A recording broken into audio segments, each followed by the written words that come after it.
everything reminds me of you, but everything is not enough. Feeling out by the ocean, among all those white hot sands, where every sunrise is just for you. So come along and take my hand.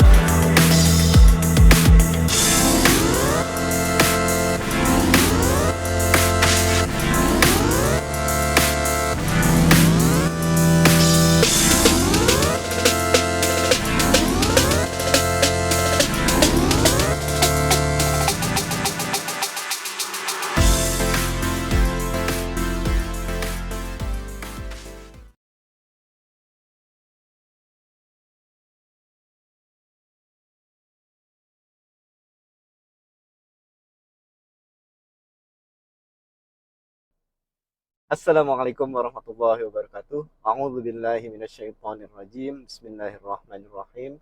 Alhamdulillahirabbil alamin wassalatu wassalamu ala Rasulillah sallallahu alaihi wasallam. Alhamdulillah, saya baru saja tiba di daerah Bintaro.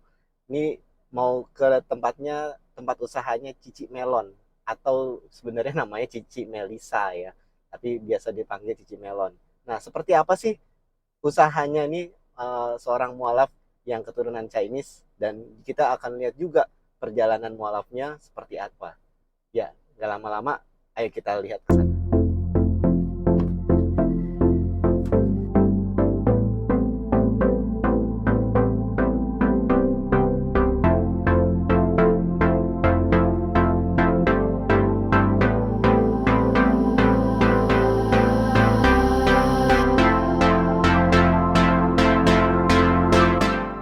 Assalamualaikum. Waalaikumsalam warahmatullahi Sehat, Ci? wabarakatuh. Alhamdulillah sehat Akhirnya banget. ketemu lagi.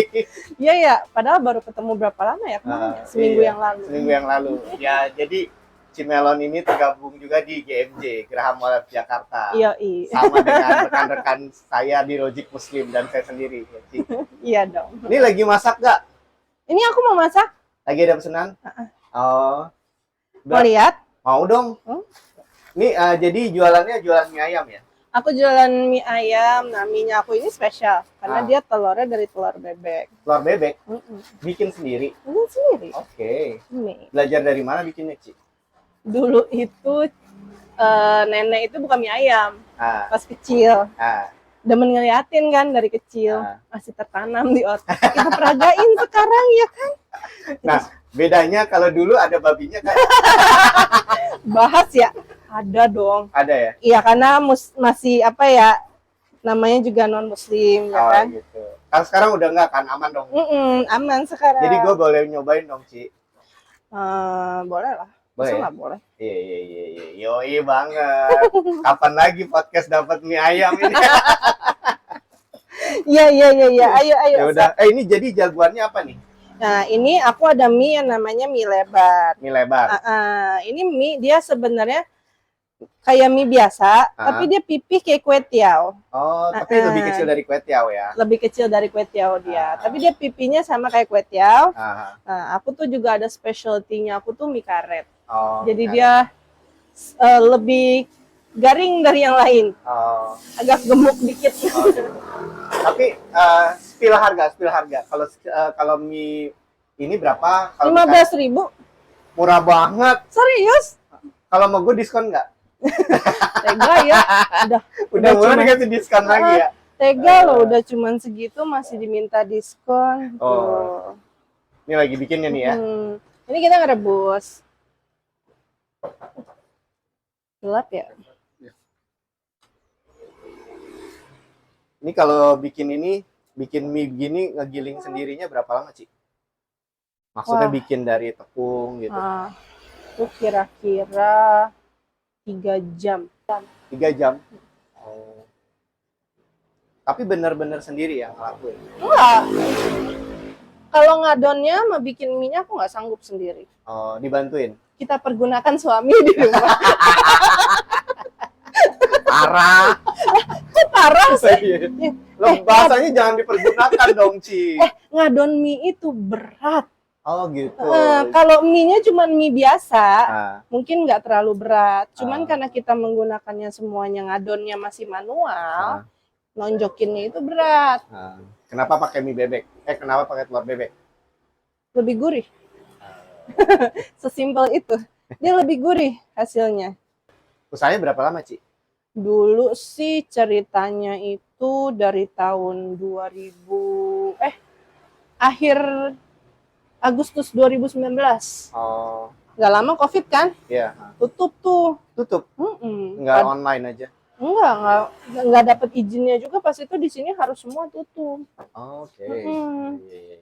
Nah, setelah COVID selesai 2021 akhir lah baru berani buka lagi. Oke. Nah, jadi sobat-sobat Magic Muslim ini adalah contoh mualaf yang berdaya, yaitu dia usaha sendiri gitu loh. Makanya ini jadi contoh buat mualaf-mualaf lain bahwa nggak akan mati kok gitu.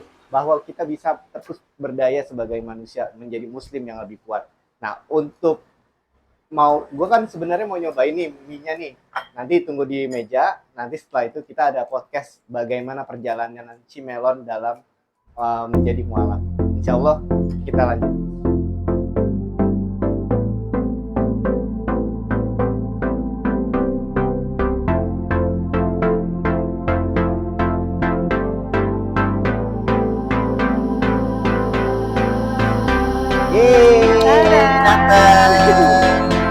Alhamdulillah. Bismillah ya.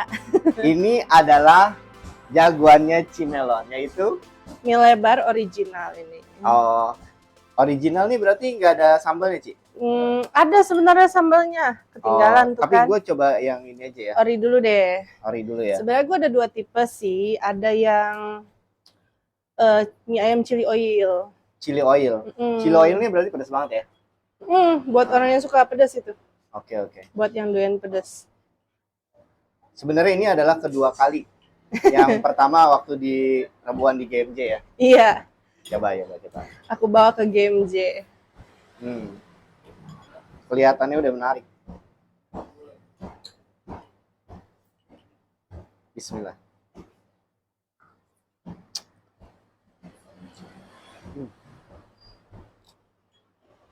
Kedeg-degan ya. Dia nyobain, saya yang deg-degan. Gurih banget. Enak ya? Alhamdulillah. Kenyal ya? Iya dong. Kenyalnya dari apa nih? Kenyalnya itu dari konsistensi tepung sama Telur telurnya. bebeknya itu. Karena telur bebek itu memiliki jumlah putih lebih banyak dari telur ayam. Coba baksonya, Ci ya. Bakso bikin sendiri? Enggak masih beli. Beli ya. Bismillah.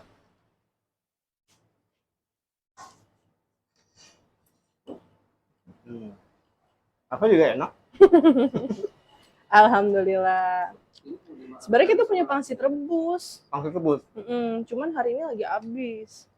Laku banget apa ya? Iya.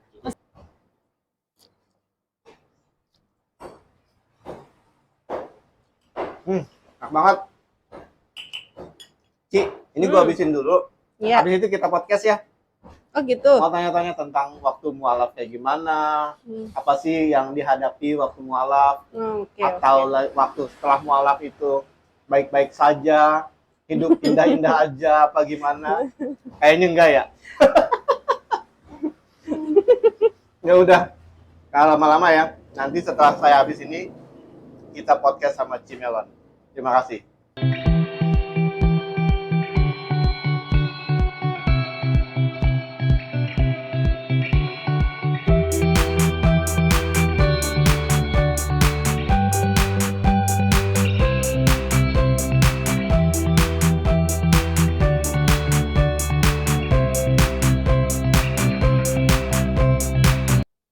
Ci, enak banget tadi ya mie-nya. Alhamdulillah kalau dia doyan ya. Aduh, gue pengen bawain buat keluarga gue sebenarnya. Oh gitu. Heeh. Nggak usah nyinggung, ntar aku bikinin. Nggak usah nyinggung, ntar aku bikinin, tenang aja.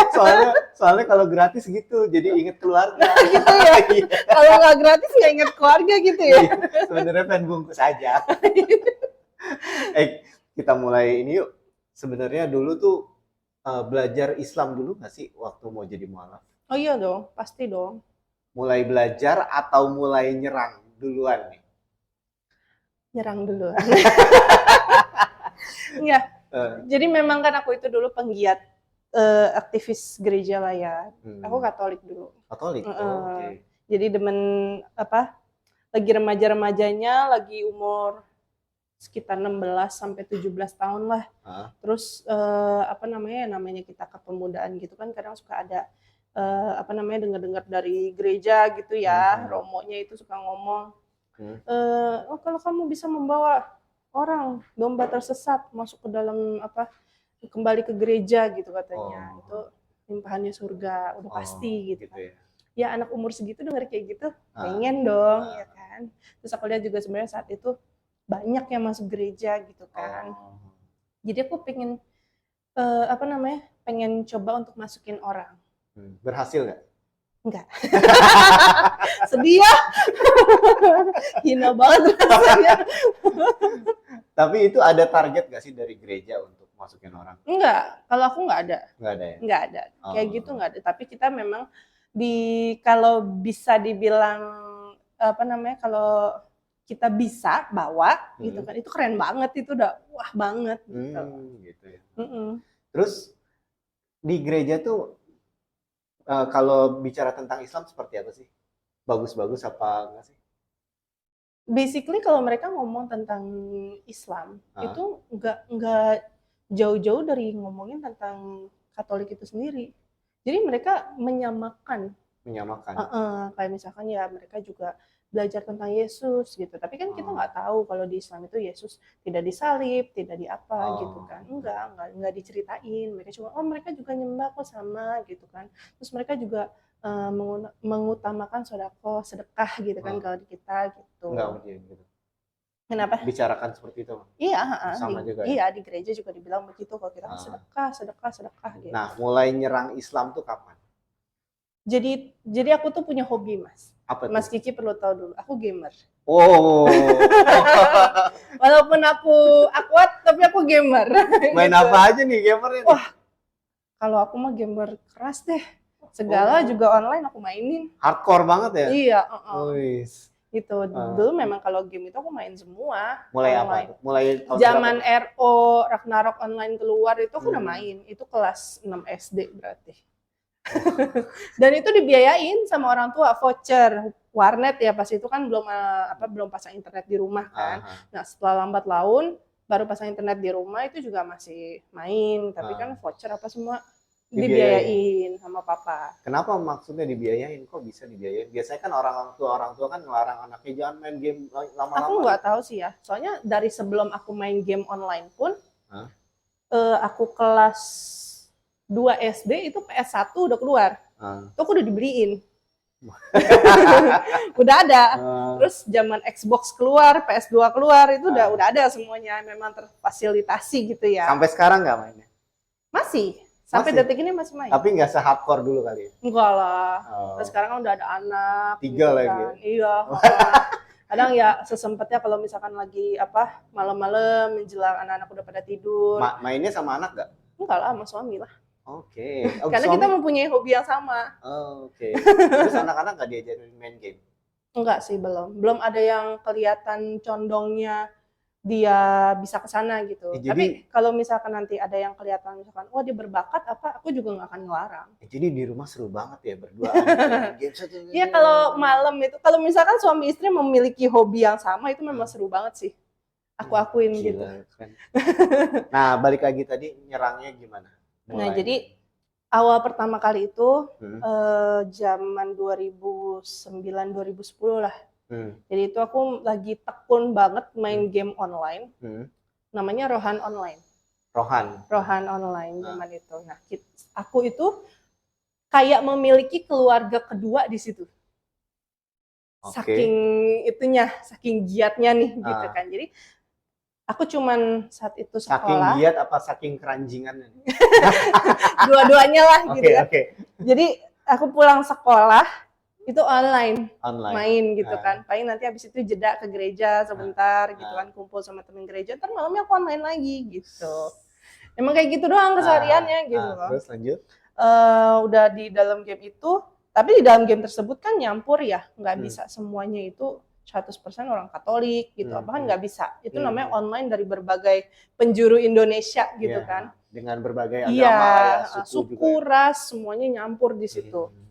Jadi memang karena mayoritas ya, mayoritas tetap orang Muslim gitu Betul. kan. Tapi aku ada lihat nih satu ketua aku punya perkumpulan di dalam itu, ketua guild lah kita Iya. sebutnya. Ketua guild di dalam situ. Dia tuh aku liatin kerjaannya cuman kantor, pulang gitu kan, online main game pagi gitu. Gitu-gitu terus saya kalau lagi libur bisa 24 jam kali dia online itu. So mikir, nggak tekun-tekun banget kali ya, gitu kan. Maksudnya secara agama gitu kan. Islam yang lemah nih seperti ini. KTP lah kasarannya gitu gampang kan. kayak ini. Aku mikirannya di sana. Jadi aku pikir kan apa bisa ditarik dikit-dikit gitu kan. Jadi aku membuat percakapan iseng-iseng, namanya anak remaja ya, agak-agak blow on pas itu aku tanya aja gitu kan sama dia iseng. Islam tuh kenapa sih banyak terorisnya? Yang 911 itu gimana ceritanya, aku bilang gitu kan. Terus udah gitu aku tanya juga, kenapa sih lo orang dulu nggak boleh makan kepiting, sekarang boleh gitu, disah-sahin aja gitu kan. Ya hal-hal kayak gitulah, poligami lah, aku sindir-sindir gitu kan. Masalahnya dia bisa jawab semua. Tidak sesuai ekspektasi. Dan lebih bermasalah lagi, dia nggak terima dong agamanya digituin ya kan. Dia nanya juga tentang agama gue. Yang balik. Masalahnya gue nggak bisa jawab. Kita yang ke gereja setiap hari gitu kan. Berasanya kan, wih udah keren nih, udah cukup lah ilmu gue gitu kan untuk nyerang bahas-bahas ke sana gitu kan. Ternyata nggak memadai, kurang gitu maksudnya. Dan yang aku nggak tahu juga ternyata dia baca Alkitab gitu loh. Jadi dia memang bisa kristologi dikit-dikit gitu. Dan ternyata clue-nya adalah jadi suamiku. Tapi enggak, dulu pas dia masih debat-debat sama aku itu, dia udah memiliki tunangan saat itu. Oh my god, Cici Melon. Bukan. What did you do? Bukan. Nothing, I didn't do anything. Enak aja sembarangan begini. Enggak, memang aku pun juga tidak berharapkan ke sana karena kan dia udah jelas Muslim. Aku kan saat itu Katolik. Cuman memang dia membuat komunitas di mana orang itu merasa pada nyaman semuanya, sampai berasa kekeluargaan gitu. Karena dia juga beda 11 tahun sama aku. Saat itu aja aku manggil dia Om. Oke. Iya, aku manggil dia Om saat itu gitu. Terus akhirnya bertemu nih. Jadi saat itu pas aku masih debat-debat itu pun dia tidak mengetahui aku itu perempuan. Oke. Karena kan kita game online kan, belum pernah ketemu. Nah, suatu saat dari game itu karena rame memfasilitasi pertemuan di hotel Ciputra saat itu. Ketemu offline lah ya. Offline semuanya bareng-bareng tuh. Nah, di situ dia baru ketemu, baru tahu gitu kan. Nah, aku itu biasanya tuh kalau debat kalah gitu kan sama dia nih, aku belaga disconnect. Oke. Dari game Alt F4 gitu kan, berat gitu, matinnya langsung gitu. Tadi internet off gitu kan, matiin bokap gitu, padahal enggak. Ntar berapa lama baru online lagi.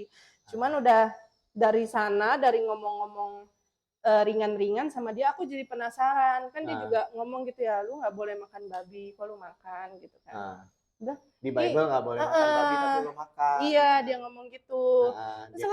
Dikasih tuh ayatnya di Bible gitu.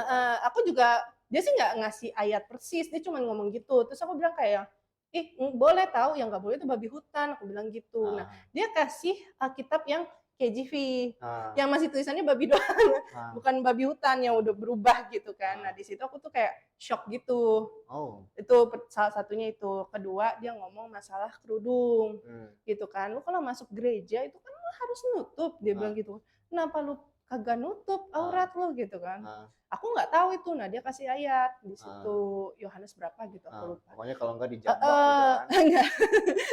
Iya kan? Pokoknya kalau nggak ditutup ya harus dibotakin, ya sama aja gitu kan. Aku di situ baru kaget karena selama ini aku ke gereja tidak pernah ada tahun menaun gitu ya, nggak pernah ada pembahasan di situ. Ya kan, dan di situ tuh aku kayak baru sadar ternyata apa yang isi Alkitab aku tuh nggak tahu sama sekali. gitu. Jadi aku cuman tahu kayak isi-isi Kulit-kulitnya aja. yang pokoknya setahun itu dibahas sama Romo, diulang-ulang lagi, pelajarannya itu lagi, ya itu aja yang aku tahu gitu. Nah, dari diskusi-diskusi itu pernah nggak nanya ke Romo atau ke pastor? Pernah, Terus terutama tentang Trinitas. gimana tuh? Ya dia cuma bilang imanin aja. Emang Itu pertanyaannya aja. seperti apa sih? Aku cuma nanya, dia kan Allah, karena sebutannya kan Allah. Iya, Allah itu anaknya Yesus. Yesus kalau di Katolik itu kan Allah mempunyai anak Yesus. Iya. Tapi kita manggil dia Tuhan. Aku bilang gitu kan. Terus tapi dia juga manggil ini Tuhan. Jadi Tuhan itu kita ada 3, aku bilang gitu. Iya, dibilang gitu. Kenapa begitu? Kenapa nggak kita langsung ke yang atas aja, langsung ke Allah? Aku bilang gitu kan. Karena ini perantara, gitu kan. Dan si Tuhan Yesus yang perantara ini mungkin perantara lagi. Kalau di Katolik, Bunda Maria. Oh, Bunda Maria. Bukan Roh Kudus. Enggak, Roh Kudus juga termasuk dalam Trinitas. Cuman kalau Katolik itu kita menyembah juga Bunda Maria. Oke. Jadi katanya kalau misalkan kita doa ke Yesus nggak dijawab-jawab, kita bisa minta ke Bunda Maria buat perantara ke Yesus. Jadi gitu. kalau nggak kena sama anaknya, ke emaknya gitu. Iya. Dan di situ aku tuh juga mirip kayak Sinchan ini. Kalau ngomongin sama Sinchan kamu kena, emaknya dia. Iya benar. Kalau aku saat itu nggak kepikiran anything wrong with that gitu loh. Oke. Bener-bener nggak ada, sampai ya jadi debat-debat iseng-iseng itu gitu kan, dan dengan pertanyaan-pertanyaan iseng-iseng itu gitu jadi timbul question semuanya gitu. Nah akhirnya dia juga yang capek kali ngeladenin gue gitu ya. Dia sudah udah lu nonton Zakir Naik sama Ahmad Didat aja di YouTube banyak gitu. Nah dari situ aku jadi nontonin itu terus. Dan selalu diakhiri kalau dari pendeta, dari pastor atau romo pasti diakhiri dengan imani saja gitu ya? Rata-rata sih. Ya. Yang sudah aku alami juga seperti itu. Dia juga cuma bilang, kamu kenapa? Kok mempertanyakan ini? Ada something wrong nggak dengan iman kamu? Gitu-gitu aja. Jadi setuju nggak ya, misalnya ada orang berpendapat bahwa kalau selain Islam, kita pertimbangannya tuh dari dada ke bawah gitu, maksudnya dari hati, perut gitu ya. Nah, tapi kalau udah ke atas itu udah nggak ada yang masuk logika kecuali Islam. Benar nggak sih? Iya, benar. Benar ya. Itu udah benar. Dan lo udah sadarin itu ya? Udah lah. Maksudnya waktu debat sama temen lo mantan pacar lo itu, dan dengar jawabannya pastor atau romo juga gitu ya? Jadi itu eye opener banget sih. Jadi kan gue kayak shock aja gitu maksudnya.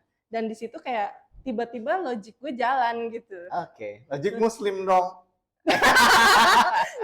benar banget ya nama channelnya ya Allah. Keren. Emang bisa cocok lagi gitu. Iya. Karena satu-satunya agama yang bisa dipikir dengan logika ya Islam aja. Islam memang. Ci, akhirnya menetapkan mualaf, apa faktornya?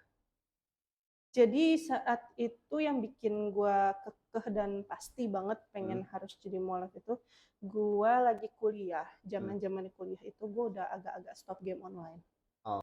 Emang kuliahnya di mana sih, Ci? Aku dulu FISIP Ilkom UPH. Oke. Terus jadi bertanya-tanya tuh ya waktu itu tentang Islam tuh gimana? Jadi mulai nonton Dr. Zakir Naik, Syekh Ahmad Didat gitu ya. Terus apa yang jadi kepikirannya? Dicek gak sih ke Bible? Ini cek orang dong. Benar gak sih ngomongnya gitu loh? Cek dong. Iya, jadi saat udah kita cek itu, shock kan? Pasti kayak, ih kok bener sih, kok ada sih gitu kan. Cuman aku saat itu juga gak berani cerita ke siapa-siapa, jadi aku kayak, karena lingkup sosialisasi aku juga teman-teman gereja gitu kan semuanya, jadi aku juga nggak berani nanya kanan kiri, cerita kanan kiri. Tapi dari situ, dari sejak itu aku udah mengurangi ke gereja, udah mengurangi main sama teman gereja dengan alasan aku kan kuliah ke UPH jadi jauh kan. Aku pas itu tinggalnya di Muara Karang Pluit, jadi bolak-balik jauh, udah capek lah, udah apalah gitu. Jadi kuliah aja tanpa mendalami agama lagi gitu loh. Dan tapi selama kuliah itu juga aku masih tetap main game online masih. Nah, terus akhirnya menemukan gue mau mualaf, gue mau syahadat. Itu apa titiknya? Tahun berapa itu? Itu kayak sekitar 2014 deh. 2014. 2014. Oh, Jadi udah lama juga ya, Ci? lama, dari awal 2010 berarti kan. Sampai 2014. Kayaknya sih sekitar 2014 atau 2015 gitu. Gue diajak ziarah sama nyokap ke Gua Maria di Solo. Oke. Jadi sekalian lah dia bilang, jadi gue cuti kuliah tuh berapa hari gitu kan, gue ikut nyokap. Nah, jadi pas kita sampai ke Gua Maria itu, nyokap udah berdoa di dalam, gue juga berdoa salah kadarnya gitu kan. Karena udah nggak ikhlas. Udah aneh gitu maksudnya. Karena gue entah bagaimana gue tetap merasakan ini berhala gitu loh maksudnya. Terus? Nah, jadi nyokap setelah selesai keluar, nah di pelataran Gua Maria itu banyak yang dagang. Alat-alat apa doa lah gitu-gitu. Rosario lah gitu. Kocak kayak yang jual pakai hijab. Oke. Tapi kan gue kayak ya it's no problem, mungkin mereka penduduk situ memang cari uangnya dari situ gitu. Jangan salah, Bunda Maria juga pakai hijab. Iya memang iya. Tapi kan kelihatannya weird aja gitu loh maksud gue. Karena basically kan dia muslim, sedangkan itu kan tempat untuk orang-orang Katolik gitu kan. Nah saat itu nyokap manggil gue, dia mau beli patung Bunda Maria yang kecil segini, ukuran segini, dia mau taruh di kamar gue di atas rak, bikin altar kecil-kecilan gitu. Okay. Jadi dia bilang sama gue, ini ada 2 nih, yang cakep yang mana ya? Dia nanya sama gue, yang cakep yang mana ya Mel? Gitu kan. Yang satu mukanya ke Arab-Araban, yang satu mukanya ke Tionghoa-Tionghoaan, kayak Dewi Kwan Im dong ya. Terus gue kayak detik itu, wah udah nggak bener. Itu wake up banget gitu maksud gue, wah udah kacau nih, nggak bener nih gitu kan. Padahal nyokap gue aja tuh kok bisa nggak sadar itu aja udah jelas 2 hal yang berbeda kan. Dan dari situ pulangnya di dekat rumah gue itu ada 2 gereja, yang satu di Pantai Indah Kapuk Regina Coeli, yang satu di tempat gue biasa di Pluit, Stella Maris Pluit. Gue kedua tempat itu, yang satu benar patung Bunda Maria gede. Pakai apa namanya? Hijab. Enggak hijab. Apa sih, cuman kerudungan putih veil doang aja, gitu, veil gitu putih, rambutnya masih kelihatan agak blonde gitu, tapi mukanya kayak di Kwan Im, yang satu di Regina Coeli. Nah, yang di Stella Maris udah kayak kita hijab begini nih. Beneran hijab lah gitu, ketutup total, aurat dan lain-lain. Tapi gue beda ya. Gue baru enggak gitu loh, gue baru sadar. Yang syar'i kali. Yang syar'i kan ya. Iya, apalah itu. Apalah itu, tapi kan di situ gue yang udah denger dari Ahmad Didat pas itu. Gue udah denger dari sana bahwa ini tuh berhala, basically itu mereka semua patung gitu kan. Nah, kenapa patung? Saat itu juga saat gue pertama kali denger dari YouTube itu, gue kayak kesel. Karena gimana pun juga gue nyembah ini setiap hari dan lu bilang itu berhala gitu dari kan. Dari kecil ya? Dari kecil gitu, dan lu bilang ini berhala gitu kan. Tapi lama-lama kelas sadar gitu ya? Make sense, omongan dia make sense. Dia kan Ahmad Didat pas itu ngomong, tunjukin ke gue, pastiin ke gue bahwa ini memang mukanya zaman dulu begini. My God. Kalau emang iya benar orang yang begini, oke, lu nggak muncul berhala gitu kan. Mana gitu loh. Ternyata yang di Solo aja beda ya? Iya, itu kan yang Bunda Maria beda. Itu kan yang pas diomongin sama Ahmad Didat itu kan salib dan ada mukanya gitu kan, patung Yesus lah gitu kan. Terus gue juga mikir itu kok jadi gini ya gitu kan, maksud gue kok otak gue jadi gini ya gitu kan. Jadi akhirnya di situ gue udah merasa oke, ini ajarannya udah mulai nggak benar, nggak sesuai Alkitab juga, nggak bisa gue ikutin juga gitu kan. Dan setelah itu ya gue baru belajar dikit-dikit tentang Islam gitu kan. Jadi gue baru tahu bahwa oke, ini yang benar gitu jadinya. Jadi mulai syahadatnya tahun 2014 kemarin? 2015. 2015. Siapa yang bantu syahadat? 2014 perang batin dulu. Oke. Perang batin dulu. Struggle banget ya. Sampai 2015. Gitu. Jadi pas 2015 akhir, gue kontak temen gue itu yang dulu. Setelah udah lama gue nggak kontak dia, gue kontak dia. Gitu kan, gue bilang, gue mau syahadat dong gitu kan. Nggak mau dia. Nggak mau dia bilang kata, nggak mau gitu. Jangan main-main lo sama agama, dia bilang gitu. Ya kan. Terus gue bilang sama dia, kalau lu nggak mau bantuin gue cari orang lain yang bisa. Gue bilang gitu. Jadi saat itu mungkin dia juga belum paham banget apa gimana gitu kan, Aha. baru pertama kali juga mungkin dia shock ada orang yang mau mualaf gitu kan. Aha. Gue dibantu sama orang tuanya dibawa ke masjid MRBJ sini, Masjid Raya Bintaro. Oh, oke. Gue syahadat di sana ya kan, tapi pulangnya gue nggak ngasih tau orang tua. Oke. Gitu, jadi gue cuman bilang diem-diem aja, cuman udah sampai tahap gue bingung kan, Mbak masih harus makan gitu kan, terus udah BA gitu ya? sholat susah, nggak mungkin gitu kan. Udah gitu gue sistem di rumah itu gue tinggal sekamar sama cici gue, jadi nggak mungkin banget itu Nggak gitu mungkin sholat kan. di kamar ya? Jadi akhirnya awal tahun 2016 gue bilang sama nyokap bahwa gue mau masuk Islam, bukannya bilang udah masuk Islam ya, mau masuk Islam. Wah, responnya keras, gue dihantam sama bokap udah. My God. Itu sih udah ajar lah mualaf. udah bukan cerita aneh itu kalau ke mualaf mah. Dikuncin udah. Tidur sekamar sehari-hari harus sama bokap nyokap udah gitu kan. Gue sampai dibeliin mobil baru biar yang penting gue nggak dekat-dekat sama Islam lagi gitu. Kasih saat itu HRV baru inden. Gue udah keluar. My God. Udah Lu tajir banget ya? Ya, alhamdulillah gue pas kecil itu hidup tidak pernah namanya kekurangan duit enggak. Oke. Nah, setelah mualaf dan menikah masih tajir? Awal nikah iya. Awal nikah ya. Awal nikah. Gitu. Terus gimana ceritanya? Kok awal nikah iya, berarti setelah beberapa tahun menikah enggak dong? Jadi memang saat itu kan gue nikah dengan kondisi laki gue itu kerja di suatu institusi gitu kan. Cuman memang ribanya gila banget. Oke. Nah, dan saat itu juga gue lagi hamil anak pertama. Nah, anak gue itu pas 9 bulan, masuk 9 bulan, itu bertepatan dengan ayahnya laki gue masuk rumah sakit. Ya Allah. Dan pas itu juga gue sempet nemenin juga dia di rumah sakit gitu kan sama bapaknya. Terus bapaknya itu udah kayak yang mau lepas gitu, cuman pas itu dia bisikin ke bapaknya, Pak jangan lepas dulu, emang nggak mau lihat cucu dari aku gitu kan, aku doang yang belum kasih gitu. Nah mungkin nggak tahu karena dia memang sebenarnya juga udah pengen lepas tapi ketahan gara-gara itu atau gimana nggak tahu juga. Nggak lama itu saat dokter vonis aku ketubannya airnya udah habis dan itu anak harus diinduksi atau sesar gitu kan,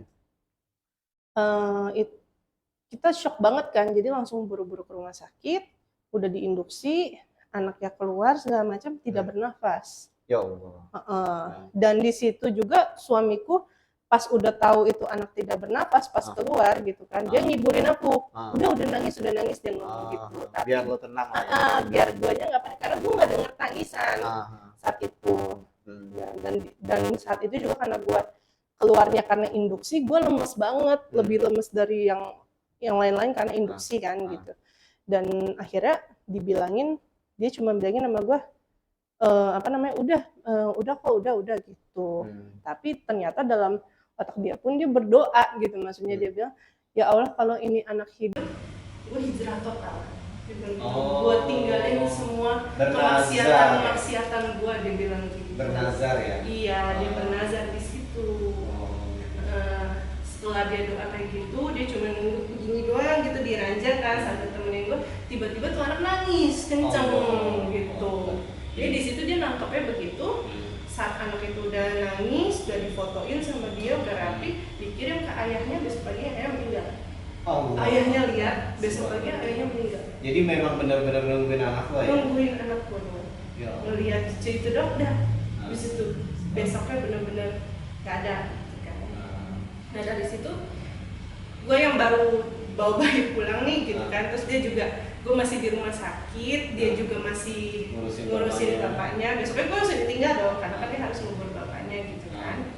Terus dari itu nggak lama udah agak entengan, seminggu kemudian gue nanya sama dia, kok lu nggak langsung masuk kantor sih gitu kan, nggak balik-balik gitu kan. Terus dia diem aja sih, nggak berani cerita juga. Terus nggak lama akhirnya 2 hari kemudian dia baru ngomong sama gue, gue mau resign, dia bilang gitu. dari itu. Nah itu gue panik tuh karena Pendapatannya dari mana gitu gue kan? baru punya anak nih, Ah. pendapatan masalahnya kalau misalkan tabungan dia mau keep nggak masalah gitu kan. Ini mau diledusin semua ke masjid belakang rumah gitu Masya kan. Allah. Terus karena itu kan uang haram bagi dia. Iya. Karena dia dapatnya nggak Bukan nggak bagi oke dia lah. sih memang. Iya gitu. Mungkin karena suami lo udah tahu tentang ajarannya Udah tahu gitu gitu. kan. Dia sebenarnya juga emang udah perang batin lama gitu. Cuman ya karena kepikiran asas kebutuhan jadi bolak-balik maju mundur gitu. Nah, dari situ lo perekonomian lo struggle ya. Struggle banget karena kita kan dari yang atas terus langsung jadi bank nol gitu kan, benar-benar nol. Terus dengan sisa apa dari uang BPJS pas itu nyairin BPJS ke tenaga kerjaan kan. Dari situ dia bikin usaha baru gitu kan. Usahanya apa tuh? Pas itu bikin buka franchise paket wahana. Oke. Sampai sekarang ya? Enggak, sekarang udah enggak. Baru setahun yang lalu off. Oh. Udah. Terus? Ya dari dia pas itu buka wahana, ngerintis kan, sempet tuh kita ngerasain 1 hari pun gak ada paket satupun itu pernah. Masya Allah. Gitu. Dan aku akhirnya ikut ngebantuin dia kan. Jadi aku masih punya bayi dan bayinya pas itu jadi ditaruh di dia yang lagi sambil jaga wahana tuh dia sambil ngeliatin bayi. Aku selama 2 jam itu aku pergi ngajar private bahasa Inggris ke rumah-rumah orang. Untuk dapetin uang ekstra lah. Karena kan harus menyokong juga kan. Kita kan nggak bisa kepikirannya, wah gara-gara dia mau hijrah nih gitu kan, kita nggak dukung terus kita cabut gitu kan, nggak mungkin. Lo sebenarnya lo ada kepikiran nggak sih dengan kesulitan finansial itu? Kok gue jadi Islam susah banget sih gitu? Sebenarnya sih dulu orang tua juga pernah bilang, lo kalau masuk Islam lo pasti susah deh, dibilang gitu. Cuman maksud gue gini, kalau gue cuman kepikirannya pendek cuman sampai sana gitu, maksud gue kenapa enggak. Dulu gue pas kecil aja, dulu pas gue kecil masih TK, gue juga masih ingat orang tua gue aja belum kayak yang dulu gitu kan. Mereka ngerintis bareng berdua gitu kan. Dalam arti kata gue mikirnya, dan saat gue sekitar SD kelas 2, kelas 3 mereka baru naik gitu kan. Jadi memang ada prosesnya gitu. Proses gitu kan. Jadi gue mikir, ya mungkin gue sama laki gue pun harus begitu, kenapa enggak gitu kan. Kalau misalkan omongannya hanya sebatas, wah karena agama gue harus harus murtad gitu cuman karena masalah ekonomi, berarti gue imannya cetek banget dong. Iya kan, berarti gue gampang murtad, gampang keluar masuk agama dong gitu. Maksudnya gue nggak mau itu jadi perdebatan antar yang dulu teman-teman Katolik gue udah pada bilang, wah iman lu lemah lah, inilah itu gitu. Itu jadi serangan gue lah gitu maksudnya. Dan itu masa gue harus merasakan cuman karena masalah uang gitu kan. Dan lagian setelah itu pun gue masih happy aja gitu. Maksud gue tuh walaupun ya memang keras, sulit, tapi kita cari bareng-bareng harus bagaimana gitu kan. Dan alhamdulillah kan pas itu perpaketan dia juga naik gitu kan. Dan gue juga mulai bikin mie ayam. Jadi lu enak banget ya sama suami lu tuh ya, klik banget gitu dari remaja gitu ya, sama-sama main game gitu, kebetulan usaha bareng gitu. Terus udah gitu akhirnya juga seiman juga gitu. Cinta banget berarti kayaknya lo sama dia, bucin lo ya? Alhamdulillah. Biarin deh dibilang orang bucin juga. Enggak, soalnya gini, memang sih gue merasakan gitu kayak orang-orang bilang, laki lu mah tukang main game gitu kan. Mati gue, apa bedanya sama gue? Lu ngomong kayak gitu, lu ngatain gue juga dong gitu kan maksud aku. Terus karena aku memang nggak pernah merahasiakan bahwa aku tuh gamer gitu. Dulu pas awal-awal mualaf memang iya, karena aku takut stigmanya kayak ke Islam itu kan jelek atau apa gitu. Setelah aku lihat perkembangan zaman, aku malah merasakan itu kayaknya perlu deh gitu. Fine aja ya. Fine aja gitu maksud aku tuh. Aku juga sama suami malah tambah lebih dekat. Dia yang kayak tiap malam anak tidur, wah udah tidur nih, gas online gitu kan. Sampai jam berapa itu? Paling jam 11, setengah 12 mentok-mentok gitu. Anak-anak kan tidur jam 9 gitu. Jadi kan kita sampai jam-jam segitu aja. Tapi ya memang itu yang bikin kita tambah deket. Klik banget ya. Klik. Jadi dia pun karena aku memiliki hobi yang sama gitu kan. Jadi dia nggak penasaran sama yang lain gitu. So dia juga main di situ, kepantau juga, dia nggak ada hobi lain yang di luar-luar atau apa gitu kan. Sekarang hubungan sama mama papa gimana? Maksudnya pengen rukun lagi nggak sih? Pengen dong. Banget Ya ya? namanya seorang anak itu pasti pengen rukun lagi sama orang tuanya. Pengen banget ya? Pengen banget gitu. Hmm. Tapi ya kalau memang masih belum bisa diterima dengan keadaan sekarang ya sudah. Kangen gak sih, Ci? Kangen lah, Banget ya? banget lah. Kalau dibilang kangen ya pasti kangen lah Mas. Karena yang aku setiap hari tuh dulu deket sama mama deket. Gitu. Sama papa juga? Papa malah aku nggak terlalu deket gimana. Lebih deket banget ke mama. Jadi pengen ke mama ya? Iyalah, ya kedua-duanya lah Mas kalau bisa mah gitu. Iya. Namanya orang tua mah tetap orang tua dua-duanya. Iya. Tapi kan ya apa ya, menjadi muslim kan harusnya menjadi jauh lebih sayang sama kedua orang tua ya, Ci ya? Oh iya jelas. Ya itu pasti yang kalau apa ustadz-ustadz ngomong tentang orang tua, aduh pasti Cici kepikiran dulu gimana ya kalau bisa mama gitu. Iya, pasti. Kalau itu sih pasti masih kepikiran lah Mas gitu. Maksudnya ya gimana juga kan yang ngelahirin kita, yang ngasih makan kita, yang udah ngedidik kita sampai gede gitu kan. Itu Iya. pasti masih. Iyalah pasti dari kecil ya kan sayang banget. Cuman ya memang aku tuh udah begini dari yang awalnya sedih, tapi sekarang aku lebih ke arah aku sabar aja, gitu. Yeah. Aku lebih mencoba menghargai keputusan mereka aja. Gitu. Karena memang kalau mereka masih marah, masih apa, mau sampai kapanpun aku memaksa, sampai nangis-nangis, sampai kayak apa juga, gak akan bisa keterima dengan gampang gitu aja. Memang harus kita sabar aja. Iya. Jadi benar-benar ajaran Islam udah ngeresap banget ke lo dong ya? Udah, alhamdulillah. Bagaimana bersabar dengan orang tua, bersabar dengan ekonomi gitu ya? Udah ngerasain alhamdulillah. Alhamdulillah. Harus alhamdulillah itu semua dari Allah, udah qadarullah. Iya. Sebenarnya ada sih cerita ya. Ada orang sukses, ganteng, kaya gitu ya, ngobrol sama nenek-nenek gitu ya. Terus orang itu bilang, ngapain lo deket sama Tuhan gitu, akhirnya hidup lo susah gitu kan, mendingan gue nggak percaya Tuhan, hidup gue enak-enak aja, bagus-bagus aja gitu. Nah nenek itu bilang, ya mungkin saya beruntung karena dengan begini saya didekatkan dengan Tuhan. Nah orang yang sukses itu jadi diam tuh Ci, gitu ya. Itu mungkin cara Tuhan untuk mendekatkan kita dengan dia. Iya kan? Betul. Aku malah takut kalau begitu. Kenapa maksudnya? Kalau hidup tidak ada ujiannya, itu kan katanya artinya Allah udah nggak sayang sama kita. Iya benar. Aku malah yang takut justru. Takut ya? Uji terus dong. Janganlah. Ya yang ringan-ringan aja, jangan berat banget. Tapi kan ada ayatnya. Ada. Ya kan Allah tidak akan membebani umatnya sesuai dengan kemampuannya. Iya gitu kan? Betul. Ya alhamdulillah sampai saat ini ya aku happy aja sih. Happy aja. Dalam arti kata ya. Kalau menurut aku yang penting itu adalah keharmonisan rumah tangga. Cai, kalau Natal datang nggak sih? Enggak.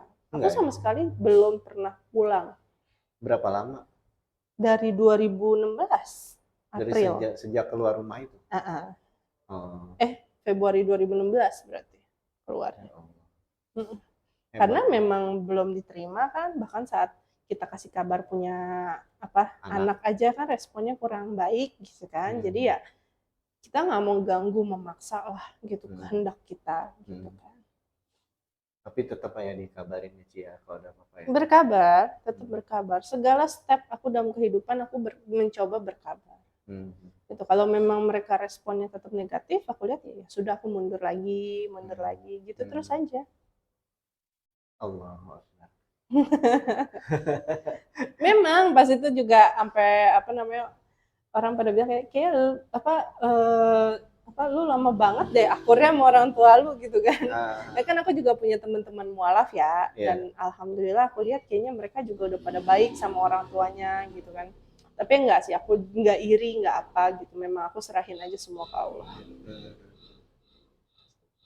Ini jadi jadi emosional sekali. Tadi kita berpikir logika, sekarang emosional. Jadi memang Islam tuh bisa diterima dari atas sampai bawah ya. Betul sekali. Lu mau mandang dari mana, Islam tuh bisa diterima gitu. Ya, memang orang di luar sana banyak stigma, di propaganda bahwa Islam itu miskin, ya kan? Iya, Islam itu tidak berpendidikan. terorisme ya kan. Iya, benar. Nah, kita tuh kan nggak bisa gitu secara frontal ngomong itu gitu ya. Jadi kita pelan-pelan, apalagi sama orang tua gitu ya. Iya. Nah, mudah-mudahan dari video ini bisa menggugah orang-orang muslim yang lainnya. Amin. Iya, ada pesan nggak untuk orang-orang non-muslim yang memandang Islam sebelah mata? Yang kalian pandang jelek itu cuman muslimnya aja. Dalam arti kata itu adalah orang-orangnya yang dalam Islam. Islamnya itu sempurna. Nggak ada yang salah. Dan kalau memang ada yang jelek, ada yang kelihatan, wah kok dia Islam begitu sih atau apa-apa, itu hanya pribadi orang masing-masing. Toh kalau kalian lihat di Indonesia memang mayoritas itu kan orang yang beragama muslim. Sama seperti di Amerika atau negara lainnya yang mayoritas orangnya orang Kristen. Yang di penjara di sana juga yang paling banyak orang Kristen. Jadi nggak bisa disamakan suatu agama itu dengan apa namanya, dengan orang-orang yang ada di dalamnya. Itu kan pribadian sendiri masing-masing. Ya. Jadi benar nggak? Jadi kalau melihat agama itu lihat dari ajarannya, bukan Betul. dari penganutnya gitu ya. Betul, Dan begitu. ajarannya itu tercermin dari adalah kitabnya gitu kan ya. Iya.